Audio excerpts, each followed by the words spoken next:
John advises that we've had 20 people watch our live feed, so we are reaching beyond the background for some of the events today.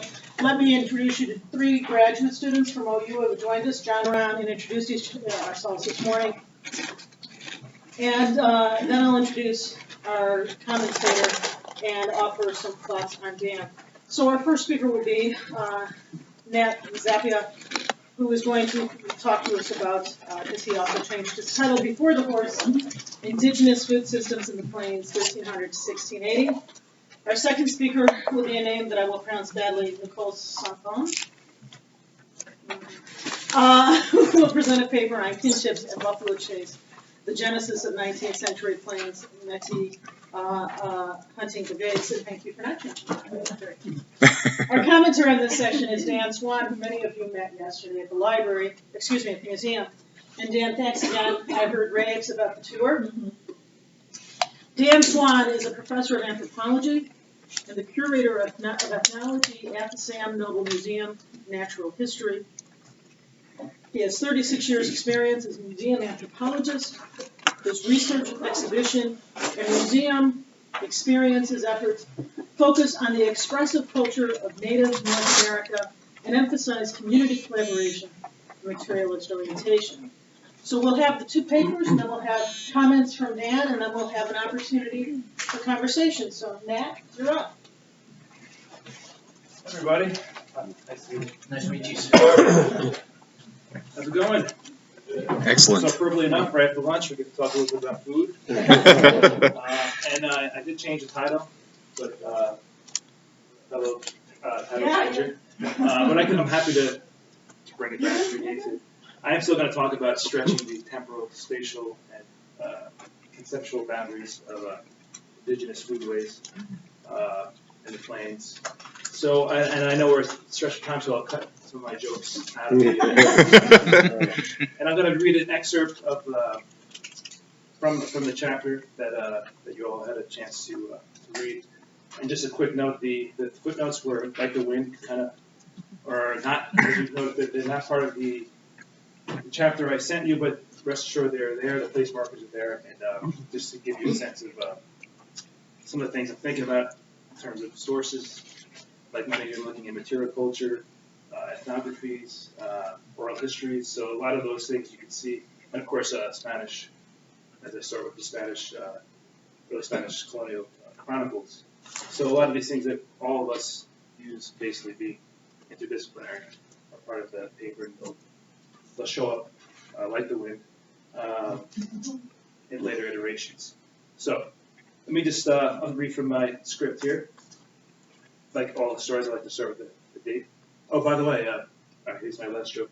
There's going to be a lot of maps in this talk, and we're a group of non-geographers. We have a lot of geography, I've noticed, this morning. So I'm going to continue with that trend. In 1541, Wichita, possibly a Pawnee trader, approached the eastern plain village of Caricaros. Here's a rendering of, this is actually a Wichita village from the 19th century, but evokes similar, in the chronicles, similar scene. It may have been several years since this trader had visited this town, filled with dozens of homes and extensive fields of maize, beans, and squash stretching for several square miles. The Spanish conquistador Francisco Vázquez de Coronado and a force of 30 others, Spanish Pueblo Mixtec soldiers, accompanied him. As they entered the town, Coronado's group may have recognized the piles of bison hides and baskets of pemmican on display at Caricaros, commodities they first encountered at the Pecos Pueblo on the opposite edge of the plains. Here's a map of this. Many of you are familiar with this map, sure. Coronado expedition. I'll talk about in a second. Caricaros, as the Spanish called it, Quivira, which you can see there, Kansas. Located in the north of the Arkansas River, somewhere between present-day Kansas and Oklahoma, the residents of Caricaros greeted the native traveler by conversing in a sign language, commonly used throughout the plains. Also something that impressed Coronado. Their silent hand gestures moved so quickly and fluently, he wrote, that it seemed as if they were talking. His real name remains unknown, but the Spaniards called him Isopete. Standing beside Isopete, Coronado anxiously attempted to decipher this exchange. Earlier that year, he organized a large army of roughly 5,000 to head out onto the Great Plains. By the time he got to this village, there were about 300 left, and then he had to turn back for lack of food. As with his fellow conquistadors across the Americas, Coronado sought to find promised riches in a place mistranslated as Quivira. Another Wichita, or possibly again a Pawnee captive, Pecos Pueblo, in eastern New Mexico, named El Turco by Spaniards, fueled this speculation and convinced Coronado to sojourn out into the plains with El Turco as a guide. After months of aimless wandering, depleted food reserves, and mixed results at hunting bison, of course, Coronado's army grew increasingly desperate and impatient. By the time they reached Caricaris, Coronado realized El Turco's real plan to lure Spanish forces out into disorienting grasslands and towards likely starvation. Furious with this deception, El Turco's deception, Coronado reshackled him and then relied on Isopete to guide them to Caricaris. To Coronado's dismay, though, none of the treasures they had hoped for materialized at Caricaris. And after securing corn and pemmican from the hosts, the 30 remaining soldiers from his expeditionary force returned to New Mexico. The archives are unclear as to the fate of Isopete. Perhaps he was able to remain in Caricaris or resume trading back and forth across the plains. Or perhaps he ended up sharing El Turco's demise, ferociously garroted with an iron collar and strangled to death. Thousands of other victims like El Turco, no doubt, felt the frustrated blows of perpetrators such as Coronado.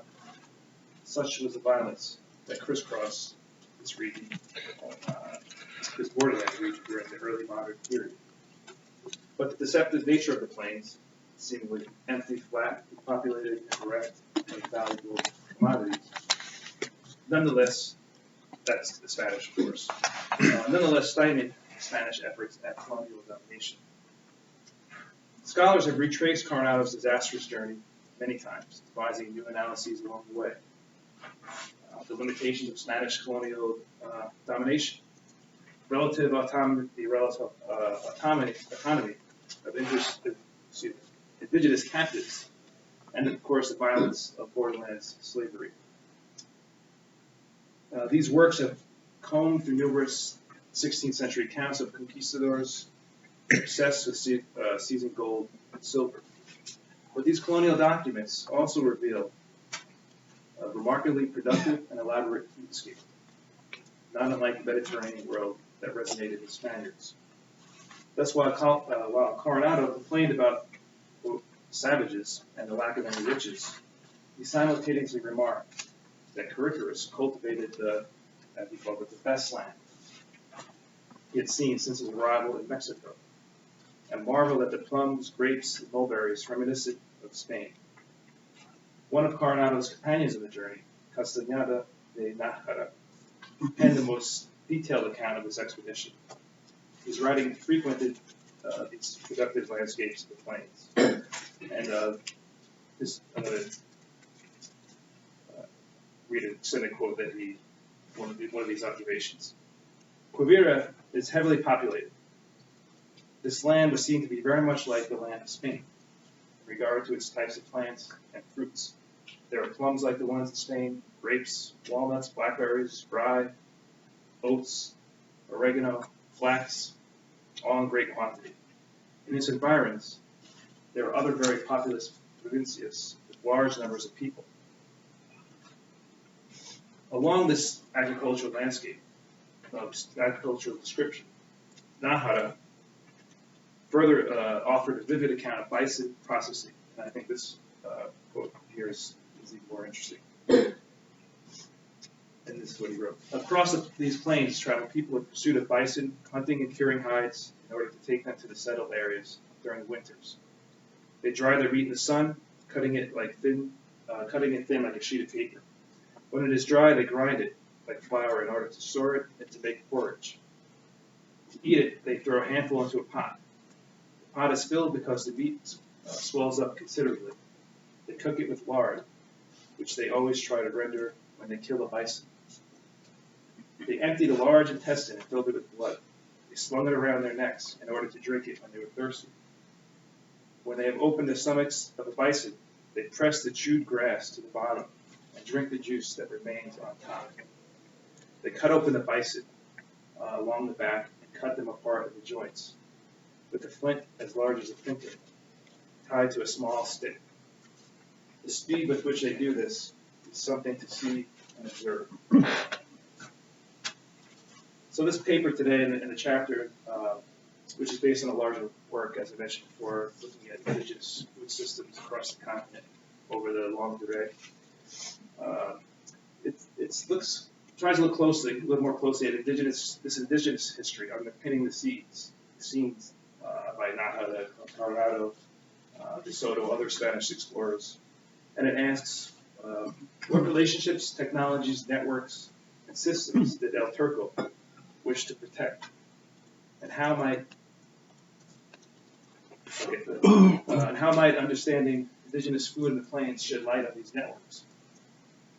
Today, I'm going to utilize a food systems lens to highlight some of these production strategies, storage techniques, and interregional indigenous food commodity markets that moved along what Andrew Eisenberg has called, and other scholars of the plains called the sea of grass. And we've heard that phrase above that image.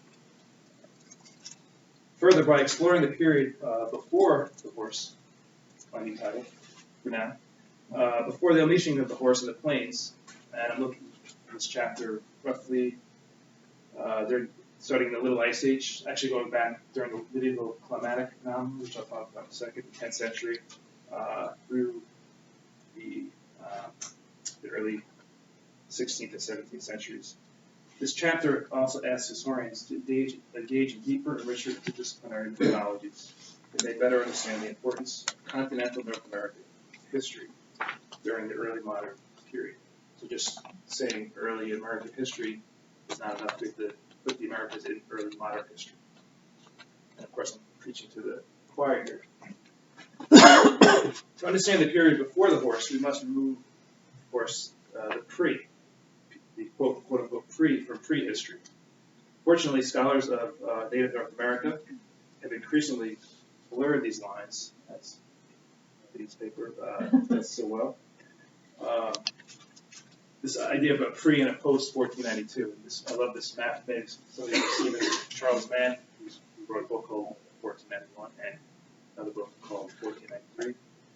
That essentially synthesizes much of the great work being done by historians, anthropologists, archaeologists.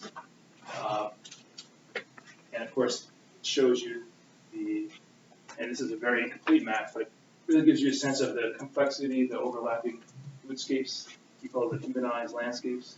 You can see the different types of agriculture. And there's a big gaping hole in the plains, which is problematic. We'll talk a little bit about that today. We've already touched on that. But you get a sense of a busy hemisphere, a historic, human influenced landscapes. So Afro-Eurasians in the 16th century chronicled these humanized landscapes as much when they waded haphazardly into the existing political economic battles, rivalries, networks that shaped native North America.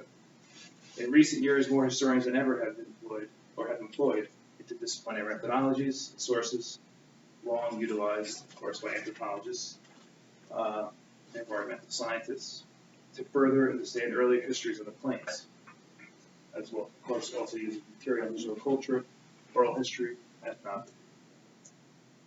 Thus, El Turco's subversive efforts succeeded in shielding a vibrant, dynamic, and widespread indigenous agro-pastoral system. Indeed, his sacrifice disrupted early Spanish colonization, efforts that ultimately allowed for the rise of powerful indigenous societies in the coming centuries, societies that we were very familiar with: Comanches, Osage, Lakotas, Blackfeet.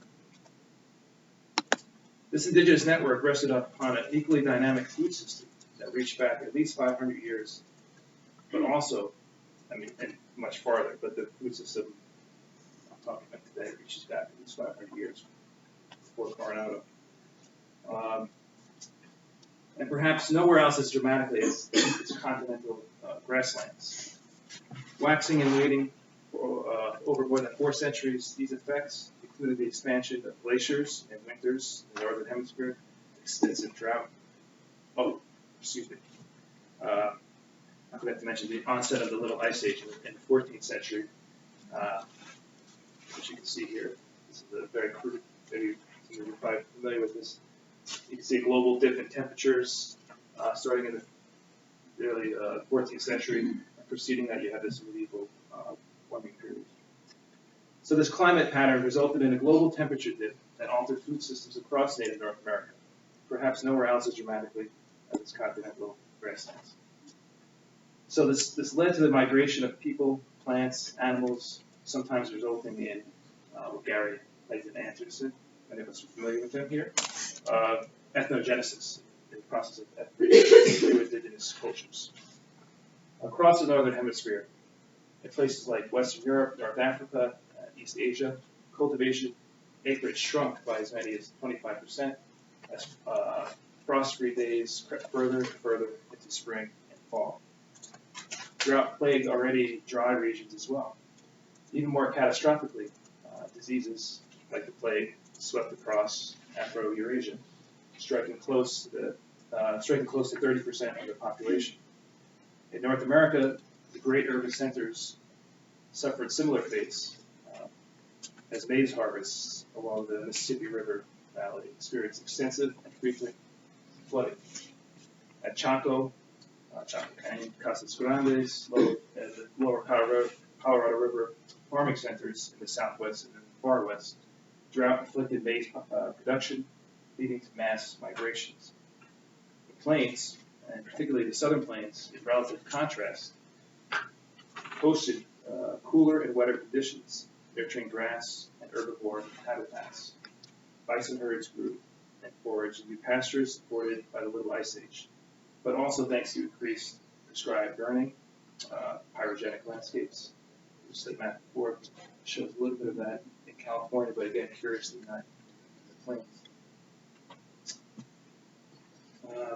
So this once obscure Little Ice Age has received copious coverage by scholars looking to connect human relationships with global environmental phenomena.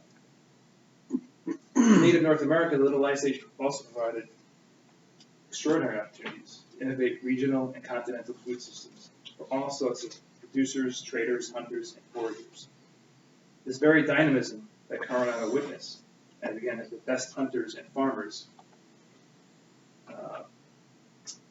as he put it, was facilitated by the Little Ice Age and forged a remarkably diverse network of indigenous entrepreneurs that operated without a central political, economic, or cultural core, like those that existed between 900 and 1300 in this era known as the medieval warm period, or the medieval climatic anomaly. And this is just a map world. Familiar with the culture geography of the plains, and an incomplete one at that. A stunningly diverse array of communities engaged in a long array of the plains. You can see here. All of these cultures and many more, situated in the map here, inherited food systems built on maize, on corn, but also experimented with other effective food production strategies. Indeed, these pre-horse plains communities simultaneously burned and built their food systems. Roughly between 900 and 1300, you can see some of this. This is the maize cultures that preceded the Little Ice Age. And again, it can be much more complex, and there's many more nodes and networks and urban centers. All those little green dots represent medieval urban centers. So during the Little Ice Age, indigenous fire complemented other non-agricultural production strategies. By the way, this is many times when we think of corn, we think of neat rows of corn, but what made indigenous maize cultivation so successful was what's called the Three Sisters strategy, which is the growing of corn, beans, and squash together to help build the soil, to help regenerate soil so where no draft animals. So the corn you can see growing in the stalk. I wouldn't know what the corn looks like. What's that? This will work, yeah, of course. The squash grows as a mulch on the soil to protect from sun and erosion, and then the beans, whole beans grow around the corn and fixate nitrogen from the air into the soil to help feed corn. So it's really still a beautiful horticultural system. In fact, it's just a map we talked about corn before. This is a map of bushels of corn. You can see the corn belt there, and you can see how it straddles. Obviously, it's heavily related to the Mississippi river system, but also it stands out amongst the plains. So corn and maize have always been part of these borderlands. Plains, Pueblo borderlands versus plains, Mississippi borderlands. So I'm going to actually jump ahead to and in the chapter I talk in depth about pyrogenic strategies, fire burning, prescribed burning as a way of producing food, but also, of course, producing pasture for herbivores like buffalo, but also certain kinds of seeds, roots that thrive in fire-managed environments. So I'm going to talk about this next component of this food system, meat production, which usually when you think of meat production, we think of modern meat production, a very intensive, regimented industrial form of producing meat. But many historians have shown that the pastoral buffalo economy is actually a form of meat production. You should think of it that way. So this served as perhaps one of the greatest innovations during the Little Ice Age.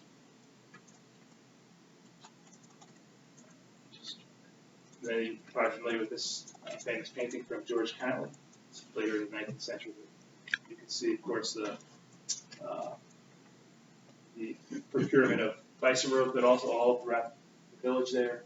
The background, you see the pemmican strips, and you can see the depth and the amount and all the integrated pieces just in this painting alone. So much has been written, of course, about the relationship between archaic big game hunters and the Pleistocene extinctions. While the debate still continues, recent work by Edmund Russell, for instance, emphasizes the outsized role of human-driven natural selection. Because of a human preference for bigger herbivores, he argues, Ice Age hunters paradoxically provided optimal conditions for small animals to succeed or to successfully adapt by living in larger and larger herds. That's the enormous bison herds in the so-called historic period after 1492. Herding provided protection against apex predators like humans, while smaller herbivore bodies allowed for less nutrient requirements. Thus, bison, elk, antelope, and deer all evolved rapidly in response to human-induced ecological changes.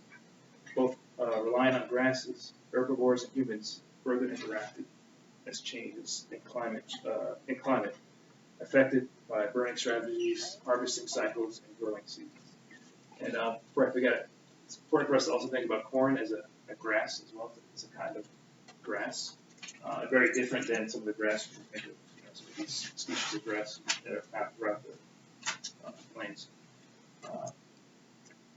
But a grass nonetheless. We tend to think of evolution as a long, glacially slow phenomenon.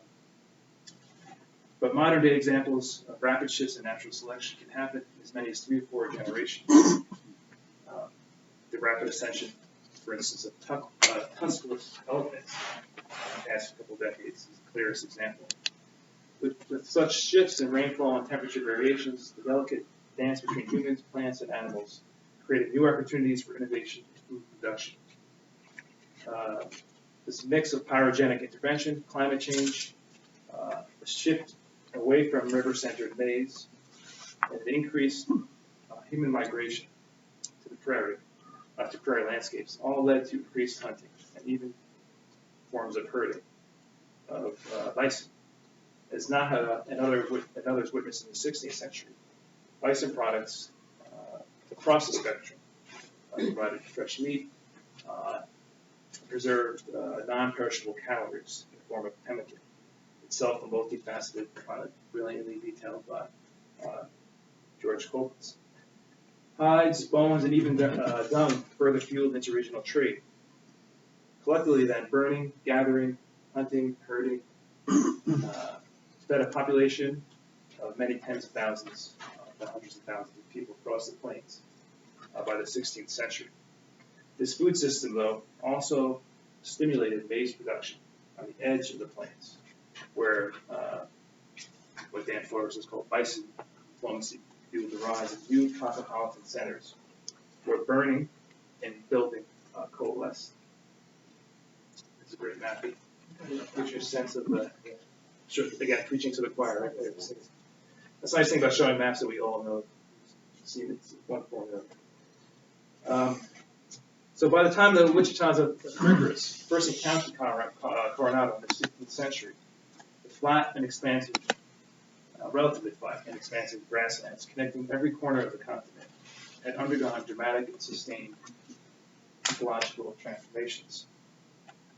Everywhere one looked, from the immense Great Plains, which stretched from Mexico to Canada, to the mixed woodland prairies of the upper Mississippi, the Great Basin, and Plateau in the far west, to the elongated strip stretching along interior California, which we forget sometimes as think of it as a grassland, but it is a narrow yet incredibly productive grassland.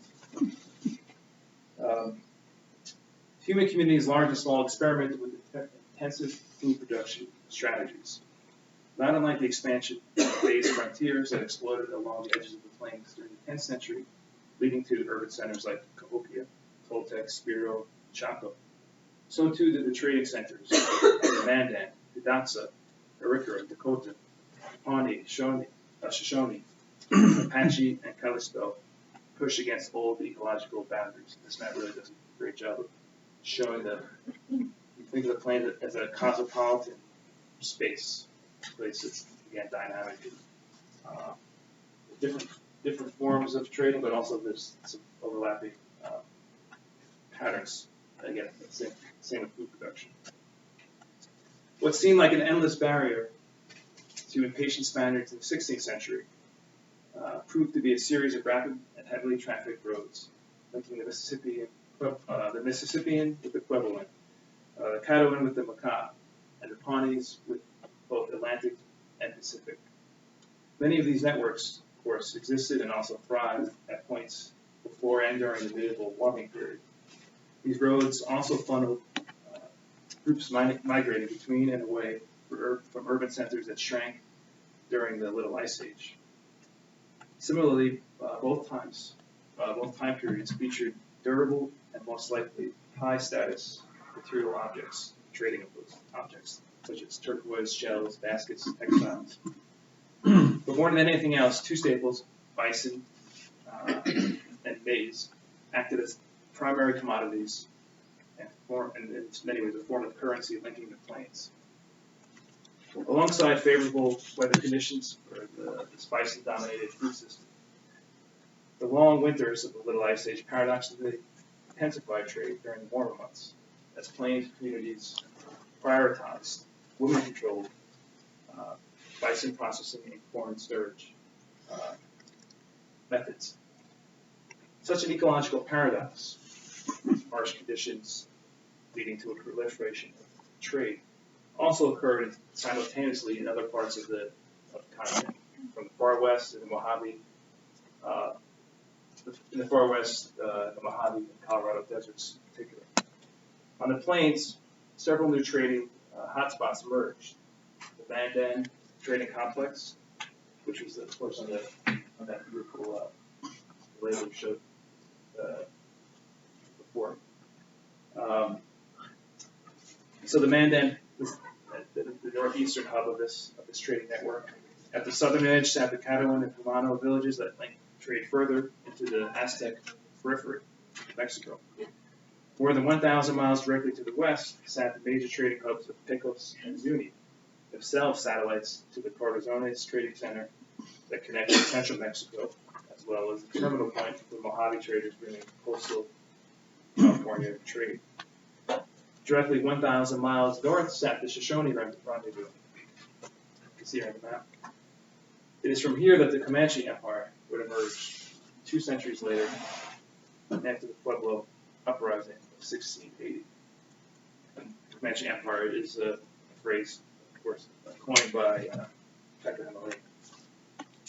Finally, the Dallas Trading Center on the Columbia River connected the food systems of the Northwest coast, with Blackfeet, Nez Perce, and Flathead traders. The size and scope of this trade during this time is vast. At least 6 major centers of several thousand people, another dozen smaller trading villages, several hundred, and hundreds of other smaller interregional villages along the edges of the plains. In 1680, the Pueblo uprising upended the nascent Spanish political order in the southwestern borderlands, removing outside colonialism for over a decade. Yet perhaps the most far-reaching consequence proved to be the proliferation of horse trading between the builders of the Pueblos and the burners of the Great Plains, of the Great Basin and Great Plains. Economic interactions suppressed by the Spaniards quickly resumed according to the conventions of the Plains economy. Utes and Comanches obtained herds and a new era of burners and builders of the Plains during the 14th century, during the Little Ice Age. Reading between the lines of oral histories like Buffalo Bird Woman, it's in I didn't talk about it today, but it's in the larger piece I submitted. But also within and around patches of fire, bison processing centers, remnant orchards, intensive foraging areas, and tangled roots paints an entirely different patchwork that connected the plains of the 15th and 16th centuries. Over the course of the longue durée, indigenous societies forged new food systems and ecological frontiers that would shape the so-called hot chronology of forest-dominated plains. Thank you.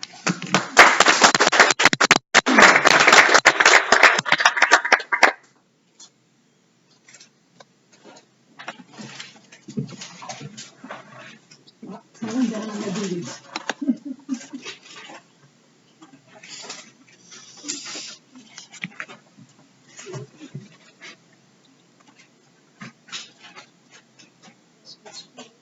Okay.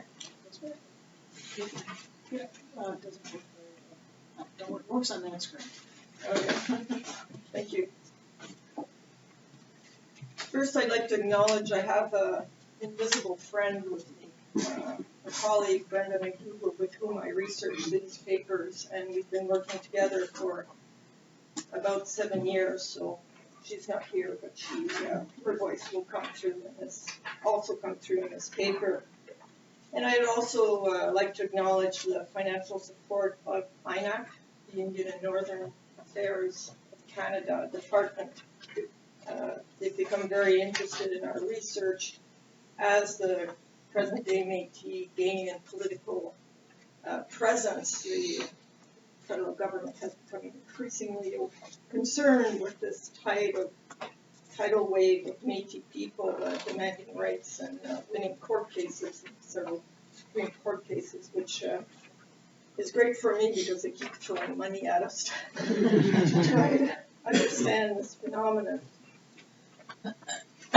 So today I'd like to talk about 2 moments in time. One, the 1816 Seven Oaks Battle, and 2, the writing of a petition in the Judith Basin, Montana in December of 1879. I will discuss both these moments, explore with you the links that exist between the actors involved in the two events, and finally present to you my thoughts on what these linkages mean for our understanding of Plains Métis hunting brigades from the late 1790s to the final decades of the 19th century. The events commonly referred to as the Battle of Seven Oaks, or La Bataille de la Grenouillère, occurred 201 years ago and are fairly well documented. It was a violent confrontation during the so-called Pemmican Wars between two large fur trading concerns, the Hudson Bay Company and the Northwest Company. The Métis men, who were allies of the Northwest Company, call it La Victoire de la Grenouillère, the victory at Frog's Pond. Those allied to the Hudson Bay Company call it the Seven Oak Massacre. I find it interesting that linguistically people look at one area and see different topographies. One see a swamp, the other see trees. One see a massacre, the other see a victory. In 1816, a band allied to the Northwest Company, consisting of 52 Métis or half-breeds, 6 French Canadians, 2 Cree, and 4 Sotos, led by Cuthbert Grant, Jr., seized a supply of pemmican from the Hudson Bay Company. Pemmican was the food that fed the hundreds of fur trade company employees in the Northwest Interior, made from dried, as we heard, dried pounded bison meat mixed with melted fat and if lucky, dried berries. It was high fat, high calories, and high protein. Grant and his men traveled from the Qu'Appelle and Assiniboine river basins towards the forks of the Red and Assiniboine rivers to meet traders of the Northwest Company to whom they intended to sell as pemmican. They encountered Governor Semple and a group of Hudson Bay Company men and settlers from the nearby Red River colony at Seven Oaks. Cuthbert Grant sent a French Canadian, François Firmin Boucher, to speak to Semple and his men. Boucher and Semple argued. A gunfight ensued. The Métis were veteran bison hunters, skilled sharpshooters, and outnumbered Semple's forces. The Métis repulsed the attack, killing 21 men, including Governor Semple, while suffering only 1 fatality. To this day, this battle is seen as a visible manifestation of the birth of the Métis nation, as distinct from their white forefathers and Indian foremothers. From that moment came a sense of group identity, la nation, a flag, and a national hymn. The December 1879 Judith Basin, Montana petition is only one of dozens of such petitions produced by the Plains Métis in the 19th century, asking for a variety of things: reservations, land grants, hunting privileges, protection, etc. They were sent to American, British, Canadian, ecclesiastical, company officials, whoever they thought might listen, they sent a petition. French Canadians are like that too, so it's very, in case of doubt, send a petition. The preamble to this particular petition notes that several half-breed families had moved at the request of the American officials to the Judith Basin in Montana, away from the sensitive Milk River borderlands region. They resettled to the Judith Basin in the autumn of 1879, built houses, and began managing hayfields, until their houses and fields were burnt and their stock stolen by white horse thieves. Desperate, they petitioned the American government for protection and assistance to survive the winter and rebuild their lives. 4 male heads of households signed this petition: Alexandre Wilkie, married to Louise Gariepi; Pierre Berger, married to Judith Wilkie; Joseph Ouellette, married to Magdalene Paul; and Pierre Charbonneau, married to Rose Azur. Of the 4, Wilkie, Berger, and Ouellette were by this time renowned leaders of well-known buffalo hunting brigades operating in the Pembina, North Dakota to Judith Basin, Montana Plains region. Interestingly, and this was my aha moment in the archives, attached to this petition is a census or roll of the half-breed families, 65 heads of household representing 345 men, women, and children associated with the Wilkie, Berger, and Wedette brigades and residing in the Judith Basin that winter. And this is a rare find. We know the brigades existed, we know the leaders of the brigades, but the actual people who formed the brigades, we don't really know. And suddenly we had a role. We knew who everybody was, or at least who most of the people were. In an unusual burst of energy, about 2 years ago, I embarked on a project to reconstruct the kinscape, or genealogy of as many of the 65 heads of families and their spouses represented in that 1879 census. I wanted to ascertain the links between the people there in the Montana winter of 1879 and 1880, and also determine what historic links or commonalities between these various families might have led them to be together in the Judith Basin in 1879. So I wanted to know who was there, why were they there, and by what circumstances did they get there all together. The reconstruction of the historic kinscape of these three Métis brigades, enumerated in 1879, reveal an association between these hunting families, beginning as early as the opening years of the 19th century. Examination of the brigade's membership and activities revealed two general trends. One, they engaged in the commercial buffalo hunts long term, often prior to 1816. And two, over time, they became increasingly cohesive communities.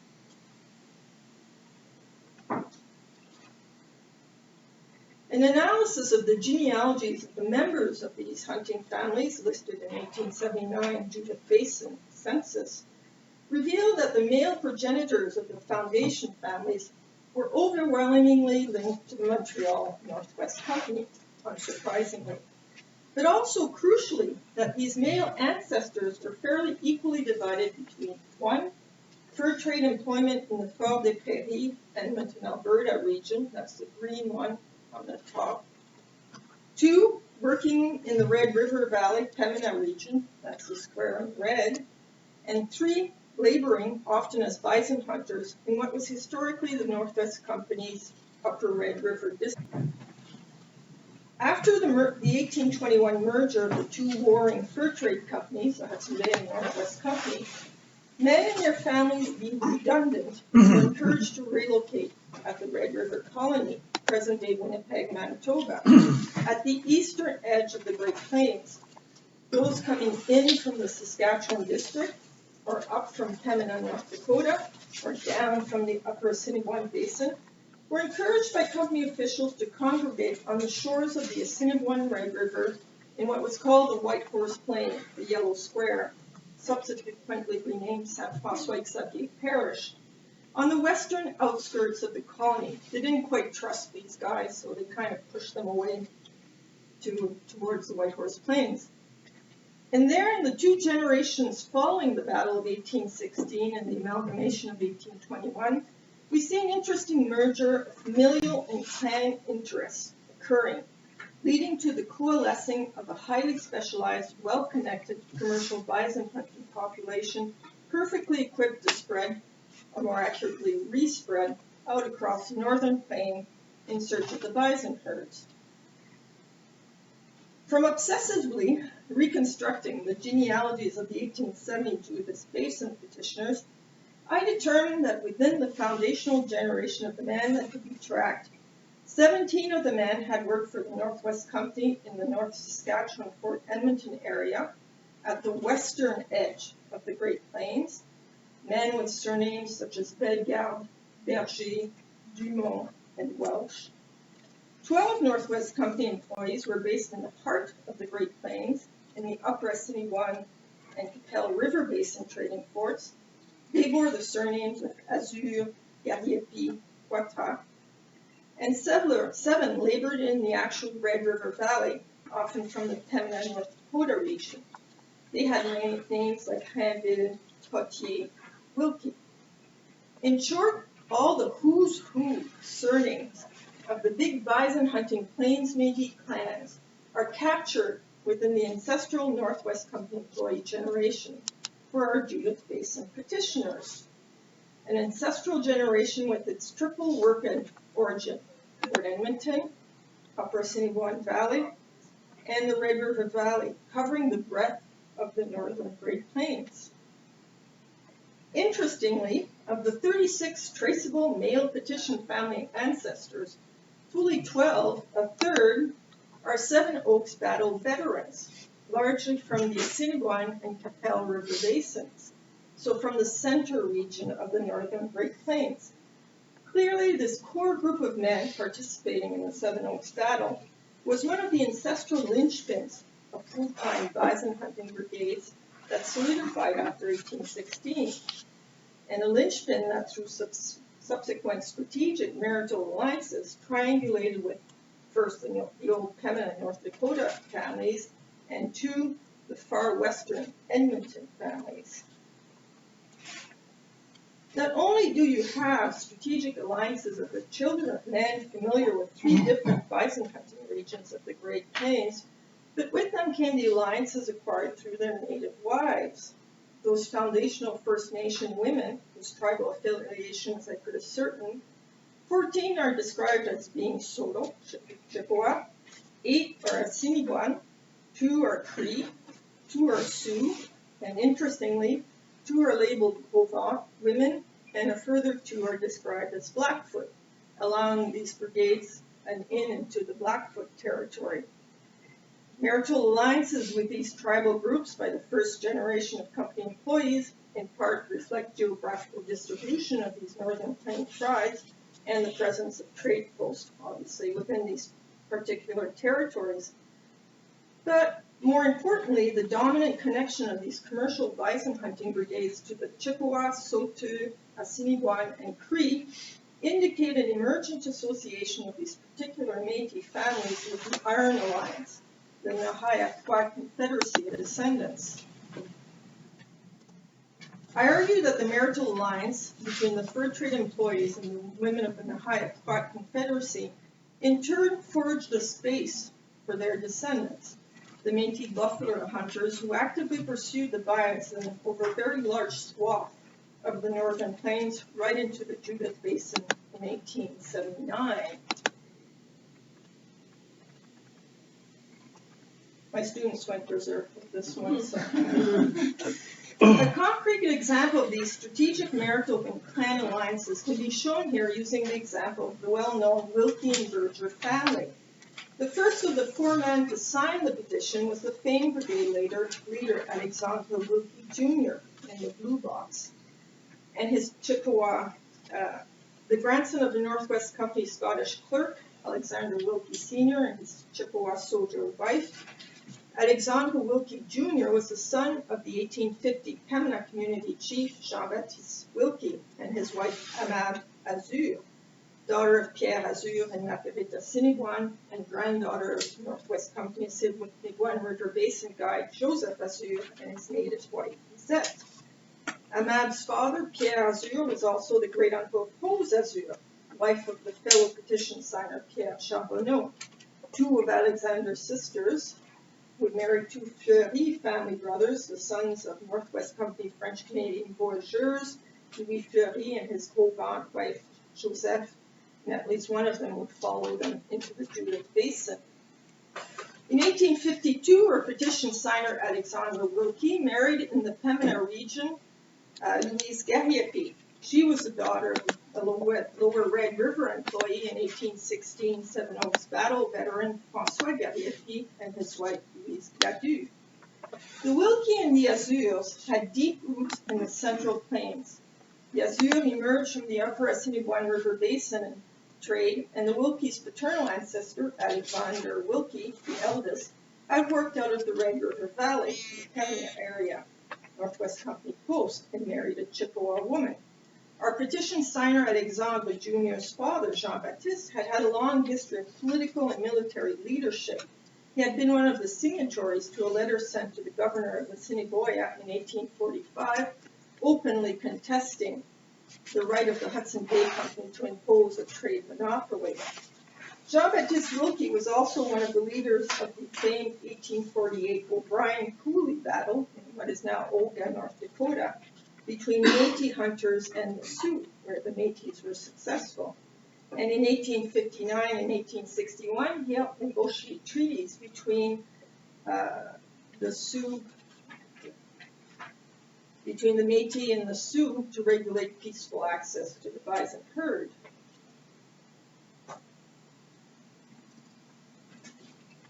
Alexander Wilkie Jr., his father Jean-Baptiste, and his two brothers Augustin Jean-Baptiste Jr. and their maternal uncle Pierre Azur also all signed the 1849 Pembina Petition claiming right to residency and protection of land on the American side of the international border dividing the U.S. from the British territories.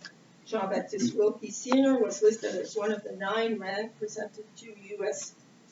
Army Major Wood as a chief of the Pembina half-breeds in 1850. Through his marriage to Louise Gariepi, Alexander Jr. would acquire connections to such White Horse Plain families as the Gariepi, the Grant, the Falcon, and other hunting families, all veterans of the 1816 Seven Oaks battle, and all families involved in leadership roles in hunting brigades. But Alexander Wilkie also had several ties to the far west Fort Edmonton Western Plains. For example, Pierre Berger, the 2nd Brigade leader and signatory of that 1879 Judith Basin petition, was the son of a French-Canadian Northwest Company Corps de Prairie employee Jacques Berger, and his wife Cecile Dumont, the daughter of another Northwest Company Corps de Prairie employee Jean-Baptiste Dumont, and his Sarcee wife Josette. Jacques Berger moved his family to the Red River Colony in the early 1820s. His son, our petition signer Pierre Berger, opted to relocate upstream, south to the American side settlement of Pembina with his wife Judith Wilkie, who, as you recall, in this convoluted Métis way, was also the sister of the first petition signer Alexander Wilkie. Judith Wilkie's marriage to Pierre Berger thus linked these deeply Western Plains families to a series of interrelated Old Red River and Acidic One Valley families, most prominently the Wilkies and the Azur. So what does all this mean, all this genealogy mean for our 1879 Judith Basin people? It means this. Not to belabor the point, this is my winter. This is what I do. The children of this generation, those born in the 1850s and the 1860s, would further thicken the socioeconomic web, more often by marrying kin, usually cross-cousin rather than parallel cousins for the anthropologist in the crowd. Yes. As they wintered and hunted in the Wood Mountain, the Cypress Hills, the Capel Valley, the Milk River, and the Judith Basin.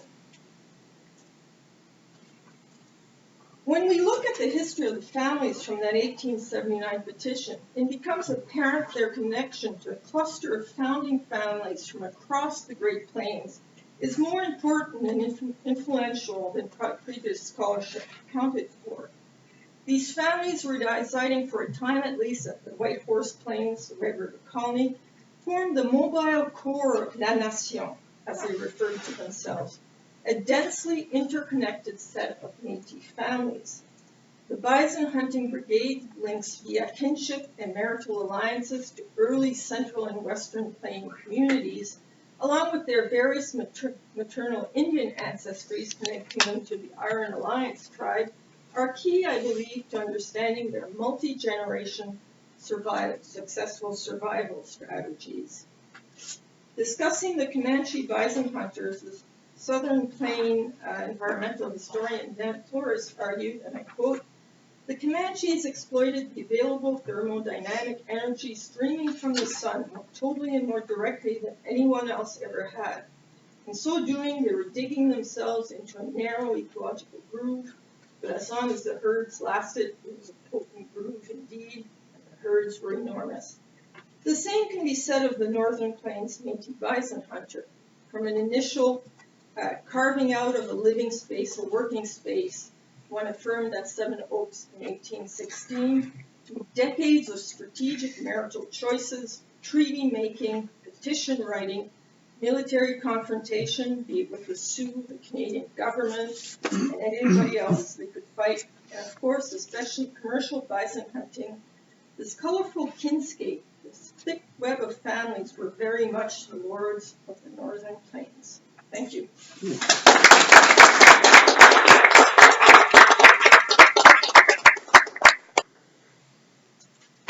Man, your show.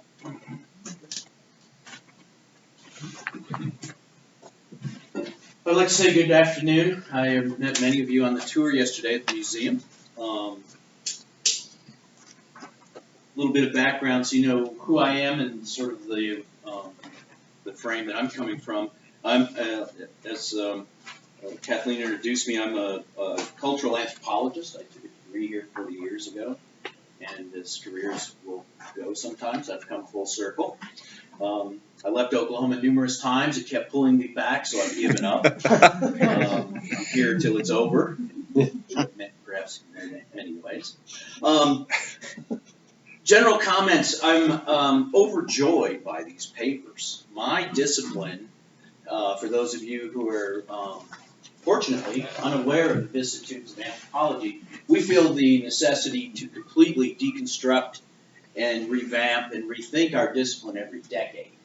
So having been in it for almost 40 years now, I've seen this process go round and round. I'm still waiting for it to come back around to the sort of classical work that I was trained in, and I continue to wait. So I was overjoyed with the papers. This took me back to my training, my early work. I was all about quantitative analysis, the use of census data, and my work here as a graduate student.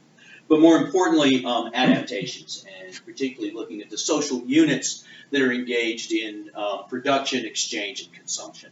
I must admit, I'll make a confession right off the bat. I'm post-horse all the way, right? When I say classically trained, I mean classically. But beyond that, what my work here as part of a team at the University of Oklahoma back in the 70s and 80s was focused on what lessons we might take from the voluminous work and ethnographic materials that were produced on this period of horse equestrian based nomadic hunting. What could we learn from that? Because our focus was on band organization at the very end of this period, and then the transition to confinement to restricted ranges, resource depletion, and then ultimately how do these long-term patterns of social organization, particularly at the local level, residence bands, people who live together on a regular basis, how can that inform the political structures and organizations that emerged early on in the reservation period? And we found very close associations among them. So the work in kinship and quantitative analysis, looking at the relationships between production and consumption, all of this resonated with me and made me feel very, very happy that someone has picked up this mantle. North American studies have gone out of vogue in general in anthropology. Very few programs are training North Americanists, and particularly North Americans focused on the plains. The Southwest and the Northeast remain very vibrant areas. The other thing is that we as a discipline, have largely turned our back on historical analysis, in my opinion. I'm sure that my colleagues would disagree with me, but the overzealous move, in my opinion, to move towards more contemporary issues, both with indigenous peoples and then more industrialized context, has largely rendered what I was trained in ethnohistory as a thematic and topical area to a lesser methodology in anthropology today. So all of this work makes me feel very, very good, and I encourage you to continue on. I want to move into some general comments, save some time for discussion. The broad studies, the amount of the diversity of approach and data sources, I think is very, very impressive. I think that my work today relates most closely with this in contemporary community discourse with respect to traditional ecological knowledge. I'm very engaged with a range of food sovereignty initiatives here in Oklahoma that I'll talk about later. But all of this work really resonated quite closely with it, with what I'm hearing communities talk about today, which I think again is very reassuring. The commonalities in these two papers, landscape modification. I think that looking in the first paper in Nat's work, this long duration is very encouraging. I think it's critical. The fact that Native peoples had dramatic impacts on the environment, counter to many contemporary popular interpretations of the relationship between indigenous peoples and their environments, particularly with resource extraction and exploitation. I think that this type of work, looking at very long periods of time, and also bringing in, I was very happy to see Nat talk about the relative short-term and geological time impacts on the environment. I think it's also important, your work I think resonates in a number of important ways, one of which is to remind people that the changes that individuals around the planet have affected on the environment are still with us today, right? That those don't go away, that they can be accretional, particularly when it comes to the unintended byproducts, if you will, particularly with opening up opportunities as opposed to just restriction for other species and other adaptations. I think all of this is really exciting work, and I encourage you to continue with it. I think that the introduction of this contrast between built and burned is brilliant. It runs through a lot of these papers. It encapsulates so much, yet provides a very clear and very easily understood demarcation between two very different yet somewhat allied approaches to adaptation and subsistence strategies. I think anytime that scholarly inquiry turns towards looking at much larger context, this introduction of foodscapes, kinscapes, I think all of this is working together in potentially very profitable ways. The concept of a food systems lens, I think, fits perfectly in with research that's being undertaken in a broad range of disciplines. And again, I want to I'll keep hammering away in what time you give me today to applaud your interdisciplinary approaches, bringing in archaeology, ethnohistory, anthropology, ethnology, history, geography, environmental studies, and then more sophisticated quantitative methods throughout the papers that I was exposed to.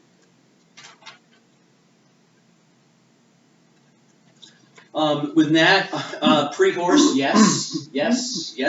There's just not enough of it. The move to equestrian nomadism was rapid, and it was very short-lived. I think that this is one of the great sort of missteps of anthropology, in that our overemphasis and bias in our treatment of this, particularly in the nascent years of the discipline at the end of the 19th and early 20th century, the salvage work that was undertaken. I have to remind my students and colleagues often that among many, many plains societies, this period lasted but maybe 50 years. So that when we're talking about adaptations and strategies for subsistence and reproduction of both people and societies, that this is a blink of an eye when we're talking about 10 or 15,000 years of history in certain areas, so that it certainly can be nothing but productive to look at prior adaptations, because after all, they were critical in the various manners in which Native peoples put horses and the technologies that came with them to work in the same environment. I think that the work that you all have undertaken and the papers that I read on environmental modification is again an overlooked area, and I think that it's wonderful that historians are actually bringing that forward, or interdisciplinary groups looking at historical issues and problems. I think the work speaks really well as to the innovative, experimental, one of the areas that I'm particularly interested in that resonates very strongly with Native communities today is speciation and hybridization, the development of very localized subspecies and varieties Today, sovereignty, one of the ways in which sovereignty is playing out in very dramatic and strong manners is with respect to what we call the sort of tribally named corns. So Pawnee Red and Pawnee Blue, Osage striped hominy, that these are becoming very, very important components in the identity of individuals. Food sovereignty movements are strong, not just for the purposes of expanded domains of identity, but they're also playing back into issues of resource allocation, some of the power relationships that the papers speak to, particularly in the second group that we're going to look at here in a moment. But they also, I think, speak to conversations in tribal communities about the long-term effects of colonial diets and the return to healthy diets, incorporating traditional plants, not only the foodstuffs themselves, but the methods through which they are procured and prepared and stored. This is a very exciting time in Oklahoma. All of the winter seed stocks have been cleaned and distributed so that all around the state here over the last month, tribal members have come in and claimed their seeds, so that there are very strong programs among the Pawnee, the Cherokee, the Osage. It's virtually every group that had some relationship to maize, horticulture, or agriculture at some point in their past. This has emerged as a very, very strong point of rallying these communities, and it cuts across the full scale. Community gardens, elders working with youth. It feeds right into the massive language revitalization programs. So this is all very important work, and I think it would resonate with Native communities to a very strong extent. I encourage you to look for things like the Muskogee Creek Food Sovereignty Symposium. There's a corn symposium that moves around the state. Native scholars and community members are very anxious to share this type of ideas, and particularly to learn more about these aspects of history. We have had a very successful series of workshops here under the mantle of native plants and native peoples, in which we had waiting lists each and every year. So I encourage you to reach out to your local communities to see where there might be connections, where it might be new audiences, and you may also obtain new avenues of inquiry and data sources. I think the work, again, on traditional ecological knowledge, we'll talk a little bit more in the second set of papers, but it's critical, and I think you've done a really good job of bringing out the elements of intellectual property that are associated with all of this, so that it's not only about the tangible heritage, but intangible heritage, and I'll talk more about that as we move forward. I think another area of potential interaction and connection with contemporary Native communities are the work that you all have undertaken about burned environments and pyroarchaeology and the modification of the landscape. One of the areas that contemporary Native communities, particularly on the plains, are deeply engaged is with livestock production, range management, looking at tall grass prairie environments as potential touristic opportunities. The Osage Nation, whom I'm deeply associated with, just purchased Ted Turner's ranch of 43,000 acres within the confines of their former reservation. They're going through these conversations right now about proper range management techniques. People are at these meetings are standing up and saying, you know, we used to burn the prairie. I mean, this is amazing. 300 or 400 years after probably an Osage put a fire to the prairie, this is still very embedded very deeply in their historical consciousness. So again, I think that your work would resonate with them very closely.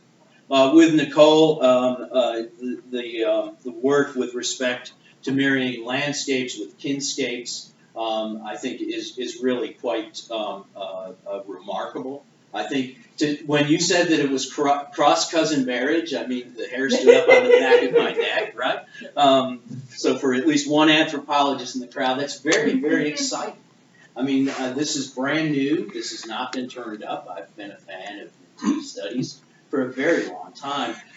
The fact that it went, and I'll be very quick here for everyone else in the room, but the fact that they passed on parallel cousin marriage, right, is fascinating. And again, I'm going to beat up on anthropology. We've abandoned kinship studies, right? in that when I stand up and talk about it in class, the students, we don't even teach it in a graduate seminar anymore, right? When I was trained 40 years ago, it was central. And I think your work, I would use it as an example of the incredible sorts of insight that we can gain through the continued use of kinship, census material, head of household lists. We found all of this to be extremely important and helpful in our work to try to reconstruct residence bands during the mid and late historic period. I think it's a very profitable line of inquiry, and I encourage you to continue. Your drawings and your schematics, I think they were beautiful. All right? The amount of information there was overwhelming. Turning from that quickly to the topic of carts, I think that this is another great example of this intersection of environment, culture, and technology, right? I think oftentimes these seemingly inconsequential elements of technology, introduced technology, are easy to overlook. I think an analog would be wagons. Wagons were incredibly important during the early reservation period and the late plains period here on the southern plains and in Oklahoma, and no one has written about them. No one has tried to examine when were wagons made available, how did they impact communities, who was using them. I think the example that is well known, of course, are the Comancheros and their use of two-wheeled carts, which were critical with respect to their trading and raiding and other nefarious activities along the Mexican border. Trying to summarize, there's so much information here, but a couple notes of caution maybe, in that I think it's important to discriminate between pre and post habitation. The map was definitely post-horse, in my opinion. One of the challenges with this type of work, and something that if you can bring insight to it would benefit a broad range of scholars working on in these areas, would be how do we develop a relationship between the group names and locations represented in Spanish colonial documents and then those of the later American period. This is the toughest, in my opinion, the toughest temporal span to deal with, and I applaud your efforts to move it forward. The other comments might be one of the things that we found and sort of post-horse was that I encourage everyone to think about not only the factors that cause people to coalesce and to keep them together and to keep them ongoing with productive relationships, but what were the environmental conditions and circumstances that placed limits on that. And one of the things that we know, one of the areas in which post-horse production was much more limiting than pre-horse production when it came to bison hunting was the element of pasturage, in that massive horse herds require massive pasturage, and the amount of time that people could coalesce for large-scale hunting diminished rapidly as they became more dependent upon horses, because the safety of moving those horse herds away from the central camp, using generally younger men to guard them, right? There was a very finite limit on what that distance could be before the risk outweighed the return. The other limiting factor that I think that bridges the pre-horse and post-horse is fuel, cooking, heating, whether that be wood or dung. There are limits to this, and all of this is quantifiable. I encourage you to take a look at the work of John Moore, a former professor here at the University of Oklahoma, who worked extensively in the realm of ethnohistory to try to figure these sorts of things out. And then lastly, I think that nomenclature with Nicole, I find your use of the term clan very intriguing, but it has very specific meanings. So the distinction between clan and band, while there is a certain amount of subjectivity here, I encourage all of you as you start to bridge out into other disciplines to be mindful that oftentimes we in anthropology are very anchored in rather parochial understanding. So you'll have to help us understand exactly what you're talking about as opposed to glossing those types of terms. All in all, very, very exciting papers, and I encourage you to continue these lines of work, and I look forward to the publication from this initiative and your subsequent work. Thank you.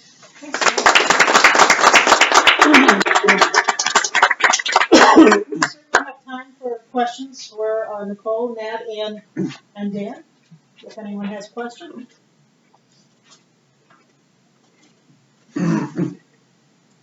Sure, Maria. Oh, I don't like to dominate the conversation. I have lots of questions. But the first one I have for you, Nicole. So these groups of Métis are different from the groups that came during the real rebellion that came to the United States. Are they related or are they separate groups?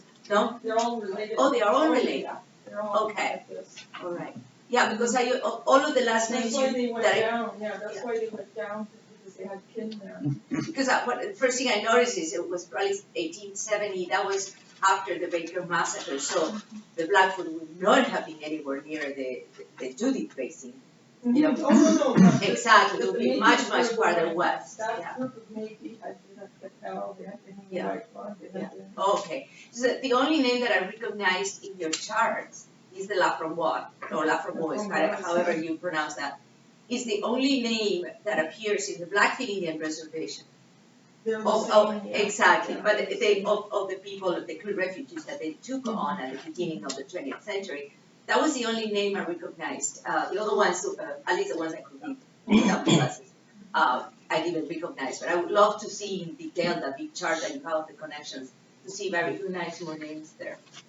What I haven't shown here is it's interesting is what happens after 1879, right? There's the second rebellion in 1885 where the Métis get crushed militarily by the Canadians and the British militia, and after that, the rebellion, they scatter, right?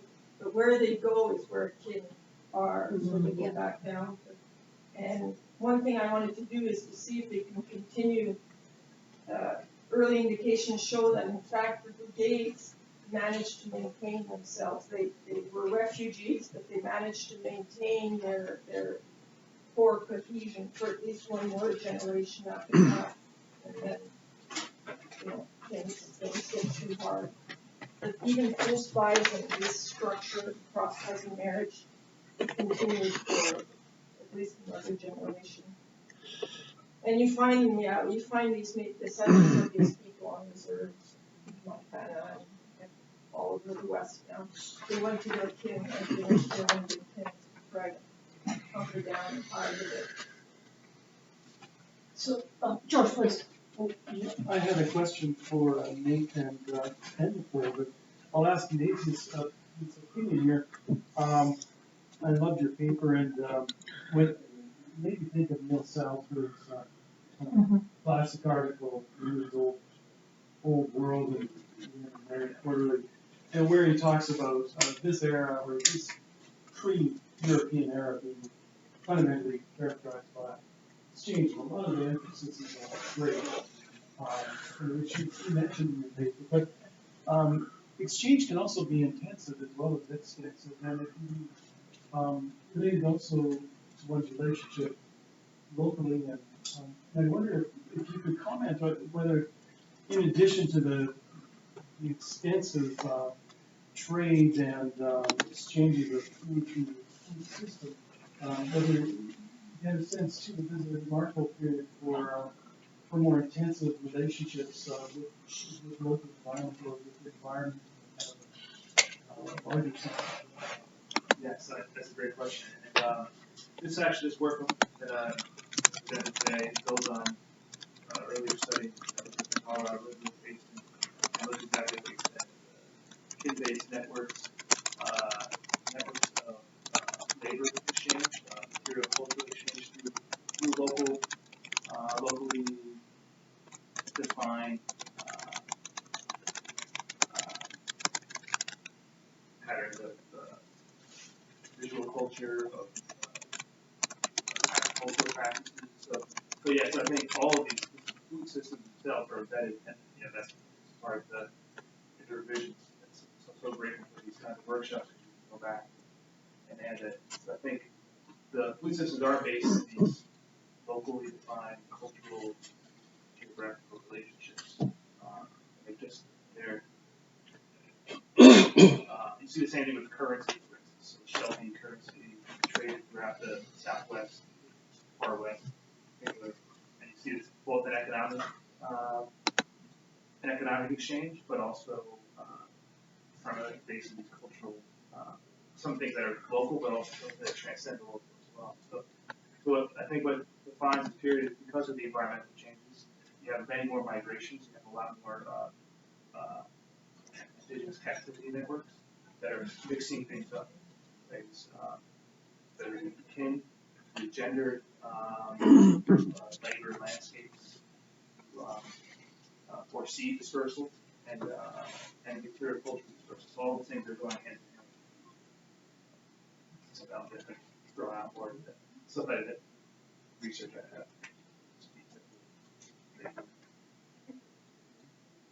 What's going to add to George's comments is the fact that food is also wealth, and and as such, it builds into the development of systems of prestige. Bison hunters are polluted as having prestige systems before the horse, when indeed they already had those prestige systems that embedded inequality by the time people actually first observed and described them. Let's say, for example, Alexander Henry the Younger. So that he describes in detail.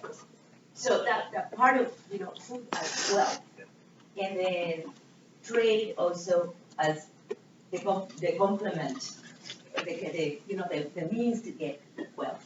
Like something that I think needs to be. I think to add to that, I think that what makes it, I guess what I was trying also to convey is the historical nature of this environment, this changing environment too, that historically contains that it's not simply this waxing and waning of temperature over time. Like really, this is an interesting every period of time is interesting. But because of the getting back to our first point about the plains as environmental degradation, environmental ecological crisis, actually, if you look at this period, and many people look at the Little Ice Age as a worsening, because it's getting colder, growing seasons are shorter, therefore it's bad.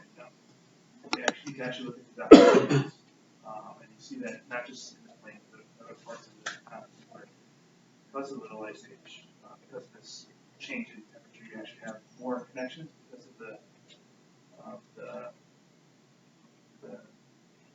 ecological niches that they put. Everybody's talking, of course, about human modifications of the environment, and I understand why. Your paper reminds us that nature is dynamic, that it is instead, not give it conscious agency, but that it is active and changing, and sometimes we need to contemplate that for shorter periods of time as well. The dynamism of nature. Yeah, also, I wonder if for both of your papers, it seems like you're presenting a map of exchange and a map of lineage and both of them, I think, together provide different ways of challenging the whole idea of this region. Is that fair to say?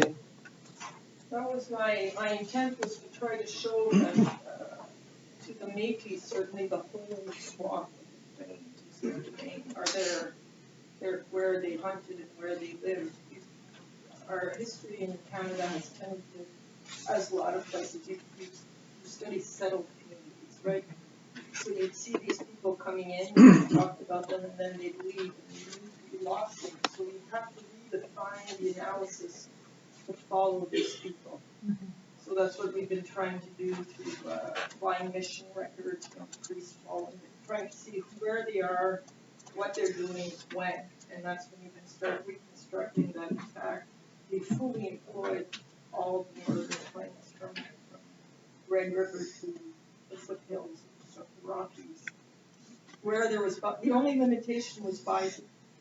They went where the bison was and they stopped. That version of Métis stopped. It's this theme of mobility that I see really linking these papers together. And the bison are mobile, and therefore the people are mobile, and they're following these opportunities for exchange, right? Yeah, I think made it a larger piece and a larger manuscript that really, part of what I'm trying to do is also challenge to this idea of reanalyzing or going back and looking at it from a different analytical perspective and going forward. I think especially as it comes to food, when we think of food production and Native America, they're very static. Even when scholars are sympathetic, post period, there's still a sense of that agriculture is this and not this. We know what agriculture is and it looks like this. That's why I wanted to show the picture of the messy garden, the messy gardener like the messy garden.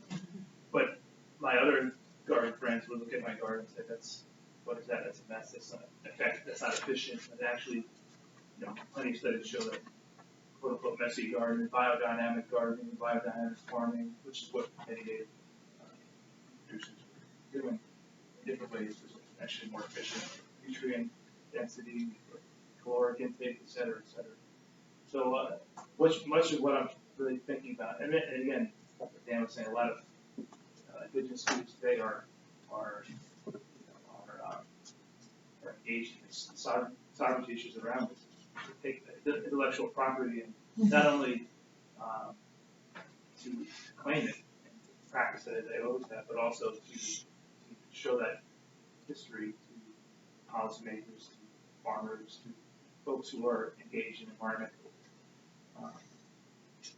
food production, et cetera. So it's really about rethinking this idea of again, agriculture, agriculture. In the larger work, I also look at Cahokia and these indigenous cities. I call them urban centers. When you say urban center, then all of a sudden it's instead of village or settlement or these words that have been thrown around. That once you change it, you compare it in the medieval urban center in France with the medieval urban center in the Mississippi River. There's some striking similarities. So kind of comparative in many ways. Imagine Jack Forbes' work on urban indigenous histories from that perspective as well. Jack Forbes, great his work resonates. I wonder also, Nicole, how engaging with work in indigenous studies might help inform your use of the term kinship, and it's really not far from where we were this morning. And what Bob Brunstrom was, how his comments kind of teased out this expansive or more expanded notion of kinship, and including other than human, more than human worlds and land, and kind of in dialogue with Layla's work as well in terms of mobility, but also he mentioned kinship among places. Thinking about that. Thinking work in that way, and then even Kim Calder's recent, I guess it was a commentary. No, it wasn't a commentary. It was anyway, you'll find it in online American Anthropological Association on failed settler kinship. I don't know how that would factor in. She's talking specifically about the Dakota hanging and authorized by President Lincoln in the United States of Minnesota. But how that might be juxtaposed with Métis relationality and kind of existence as this, how would you say it? How do you say it? Nouvelle Nation? Nouvelle Nation. How it contradicts that. It's more of this kinship among, this kind of Métis existence of kind of being in between. Just a couple of things that I thought of. Yeah, in a way, I wasn't expecting to go back to my MA days where I took the kinship studies waves. When I started laying out the diagrams, I saw the pattern of cross-cousin marriage, right? And I went, neat. But never having studied, Assiniboine pretty on. So I don't know how much it's informed by the Native mothers, forming this. And the thing with the Métis is also they're deeply Catholic. So there's that whole, which I didn't have gone into in this presentation, overlaying all of this cross-country marriage thing is this really thick push web of thick with kinship, God parenting, brought in from Catholicism, right? The only time they bring in a priest, they don't want to hear, don't want sermons, but they want baptismal records, and they want God parenting. And to this day, in the Métis community, it's a lifelong obligation. being godparents, financially, socially, emotionally. So that there's that layer, plus whatever the native, various tribes, native women bring into that and mix in, which becomes really complicated to try to plus cousin, which isn't much Canadian tradition. I know that much, but I don't know how to work it out. One thing I wanted to do with the Métis is that Canadian historians often have, they talk, oh yes, the emergence of Plains tribes, Comanche, blah, blah, blah, blah, blah, blah. And then the Métis, and they kept, till more recent work, the Métis were a part, and my argument was, no, they're another Plains tribe that emerges with these oddities, with this heavy Catholicism, with God parenting, discussing marriage, but they're hunting bison, they're fighting the Sioux for access to the birds. They're another tribe, just like we see Canadians tend to see them as not quite Indians, but they're a new breed as the Comanches were a new tribe. I was just on what you just said there. I'm wondering if part of that has to do with our modern international border. It's a big problem. Yeah. George could talk about it. With Métis studies, everybody comes to a switching called parallel, right? Yeah. On both sides, so it gets hard to try to track them. And it's only recently, and that's one of the things that the funding from the federal government has allowed us to do, is we created these massive sacramental records from Fort Union and all the Western missions. And then suddenly and the census record, and it opened up, you can track these people, right, their marriage and throughout their lives, up till into North Dakota and Montana, which would have been impossible later before this. But we have, we have the Navy Research Lab, we have dozens of graduate students losing their eyesight, sacramental records, census records, script records, and they go online, they're all online now. I grew up in the Red River Valley in Minnesota, so you get North Dakota and Montana, and I think often you see this dip in like the national boundaries because it flowed north. It was, so it's this history apart. And Métis aren't. They're not in the United States ever. They're not in our history. They're not. George, please. Can I just ask a quick question? I found it interesting that you were picking up names of Blackfoot and Sioux, and I was thinking that the Métis expansion was, W.L. Morton kind of characterized it as, a blunt force impact with big numbers. They could go anywhere they wanted after a certain point. Or Innes's work on the Iron Alliance, you think that they're staying within the Assiniboine Cree, the Ojibwa alliance with a common oral culture. But when you're identifying Blackfoot and it makes you wonder if they're not thinking in terms of what you're mentioning, God parenting and that form of kinship, fictive kinship. I think they're very multi-pronged in their approach. Like, they can't marry them, they'll fight them. They try to marry quite, even though they married someone with a Sioux. That's why they're not, they bump against the Sioux, because they're both trying to get the bison. But every other tribe, they just hustle their way to a point. And the Blackfeet, they have trouble. So, as somebody who works like a little south of you, right? I'm interested that they don't go further south, because you've got Buffalo further south. Oddly, Yeah, so did they bump into the Cheyenne or the Shoshone or the? Maybe, I don't know enough. Because I know the American Fur Company would hire men from Montreal, bring them to St. Louis, and then send them up the upper Missouri to hunt, which I find really neat, because that means they must have been probably in the brigades. Right? And I don't know what they said to each other, but I don't know what, after third generation, if the Métis recognized the French Canadians as kin, or French language and Catholicism was enough or not. Yeah, so there were French hunting bison farther down, but not as, I haven't seen as Métis brigades doing that. Jonathan, did you have? Yeah, I'm just thinking that's an extraordinary point you make about the Métis being the Métis as a distinct group of Plains people who are outside of history in a sense, and I'm wondering if that's because they are within in Canadian history at least rendered within politics as a group of people that are in rebellion against the state, and there's a tension there about them being inside of politics outside of the states, and then there's the inverse relationship with Indigenous people being outside of politics but inside history in a strange way.